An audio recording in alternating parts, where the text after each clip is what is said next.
Welcome to Let Me Fix This. Enjoy the video. In this video, I will explain how to replace a door handle on your Hyundai Santa Fe. First, let's gather our essential tools. You'll need a Phillips head screwdriver, a panel removal tool, and a 10mm socket or wrench. A small flathead screwdriver can also be handy for prying. Remember to always work safely, perhaps wearing gloves and eye protection. Having the right tools makes this job much smoother and more efficient for everyone. Now, let's get started by accessing the handle. Begin by carefully removing any small plastic covers that hide screws on your door panel. Then, use your Phillips head screwdriver to remove all the exposed screws. With the screws out, use your panel removal tool to gently pry the door panel away from the door frame.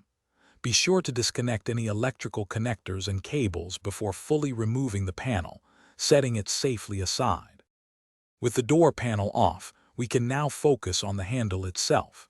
You'll typically find one or two operating rods or cables connected to the handle. Carefully disconnect these.